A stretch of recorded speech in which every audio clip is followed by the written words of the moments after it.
Hey everybody, it's Gene Marks and welcome to this week's episode of the Paychex Thrive Week in Review. This is where we take a few items out of the news that affect our small businesses. We talk a little bit about them, right? So let's get to it. Obviously, the big news this week is tariffs.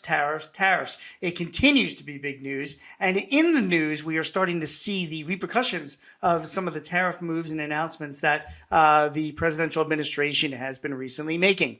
Tariff fears and fallout has hit the contractor confidence of builders around the country. This is according to constructiondive.com. Over 40% of contractors anticipate a slowdown in profit margins in the next 6 months, according to the Association of Builders and Contractors. Although their backlog improved, their confidence has still dropped in March because of their tariff-related concerns. About 80% of contractors said suppliers had notified them of tariff-related materials increases, while 20% had projects paused or interrupted because of tariffs during March. In addition to that, in the auto industry, U.S. vehicle supply is falling amid tariff concerns as well. So according to CNBC, supplies of new and used vehicles for sale are declining rapidly as consumers flock to stores ahead of potential price increases due to tariffs.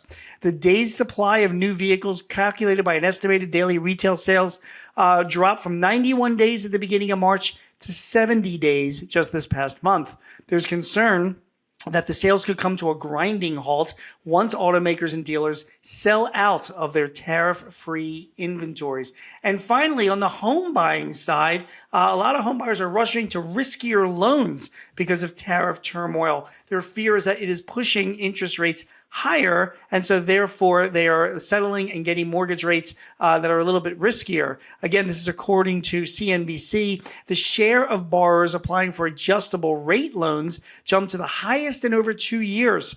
Mortgage rates have jumped 20 basis points in 1 week. Home buyers have pulled back despite much higher inventory of homes for sale. So what do we do about tariffs as business owners? I just came from a meeting in San Diego of a lot of companies that are in the auto collision business that refinish autos and deal with collision, repairing cars, and they are being hit by increases from all of their suppliers of the materials that they use. Some people just are passing along the price to customers. Others are taking other measures. It's a whole other conversation that we can have and we will have on a future episode of this podcast. But I will tell you this much. I do believe that a lot of the tariff negotiations going on now with many other countries around the world will resolve themselves within the next couple of months and most likely in favor of the U.S. What I do have concerns about is China. If you or customers or suppliers are reliant on goods from China, I still think that that is going to be a long-term negotiation to figure out what's right. And because of that, I think you need to be making preparations. Whether or not all the rest of the tariffs will sort themselves out, I think they will, but we're certainly seeing a lot of turmoil in the markets. And as you can see in the construction, home buying, and vehicle industry right now. So obviously, we're going to have to deal with this uncertainty. The next bit of news comes from the HR Digest, and it talks about quiet cracking. What exactly is quiet cracking? Well, guess what? It's on the rise. According to a 2025 study, 54% of American workers have experienced some sort of quiet cracking in the workplace. So what is that? Quiet cracking refers to a persistent sense of dissatisfaction in the workplace that leads to disengagement, poor performance, and an increased desire to quit. It means over half of the American workforce is grappling with dissatisfaction and an increased uncertainty about their future. Unlike burnout, quiet cracking doesn't always stem from exhaustion. It doesn't immediately show up in performance metrics, according to the study. Instead, it's a gradual erosion of happiness at work that is often unnoticed until it's too late. The study also highlighted that 68% of employees feel less likely to feel valued and recognized at work. So quiet cracking, the new trend. Are you aware of this? Are you sure that your employees are happy or not becoming dissatisfied with their jobs? It's important to make sure you're doing consistent performance reviews and that you're checking in with your employees and you're holding different events like barbecues or picnics or sporting events to build team building and a culture in your company, and just keeping an eye out to make sure that your people are doing okay and not suffering from quiet cracking. Finally, we have some tech news. We all know that the onslaught of artificial intelligence has really taken over technology, and as a lot of small businesses are doing things with artificial intelligence. But a new report comes out, and this report is from Computer World. It reports that analysts are telling their clients to go slow on their AI rollouts. The last few months have seen an explosion of new agents that can automate workflows within productivity applications, but analysts are recommending that enterprises carefully assess the deployment risks before adopting them. Enterprise leaders need to come up with a strategy for thinking about agents and AI in its true sense, and also governance of these solutions. That is an analyst on the Forrester company. The analyst said these tools aren't truly agents, but agents-like, which is how they're terming these applications right now. Agent-ish solutions can solve point problems, but they aren't the digital co-workers that vendors are talking about, at least not yet.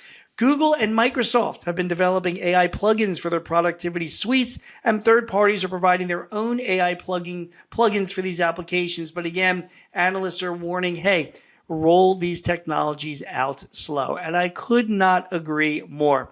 As somebody who implements software at our clients, we see all the new AI tools that are coming out, particularly from Google, Microsoft, Salesforce, and others. Lots of potential. Lots of great technology for improving productivity and profits in the future. But right now, they're still very, very early days and immature. So you should definitely get familiar with them and practice with them and get to know some of these agents, play with them in a safe surroundings. But give it some time. Come up with some governance as to who can use these agents, why they should be used, where they can be used, and also roll them out very slowly. They will get better as time goes on, but I wouldn't go full steamboat right now. And as you can tell, the analysts at Forrester also agree. My name is G Marks, and you have been watching or listening to this week's episode of the Paychex Thrive Week in Review.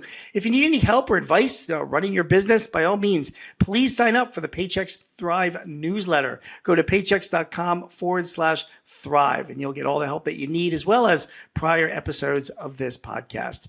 Thanks for watching or listening. Hope you enjoyed and got some good information. We'll be back with you next week with some more news items that impact your business and a little discussion around those items. We'll talk to you then. See ya. Do you have a topic or a guest that you would like to hear on Thrive? Please let us know. Visit payx.me/Thrive topics and send us your ideas or matters of interest. Also, if your business is looking to simplify your HR, payroll, benefits, or insurance services, see how Paychex can help. Visit the resource hub at paychex.com/works. That's WORX. Paychex can help manage those complexities while you focus on all the ways you want your business to thrive. I'm your host, Gene Marks, and thanks for joining us. This podcast is property of Paychex Incorporated 2025, all rights reserved.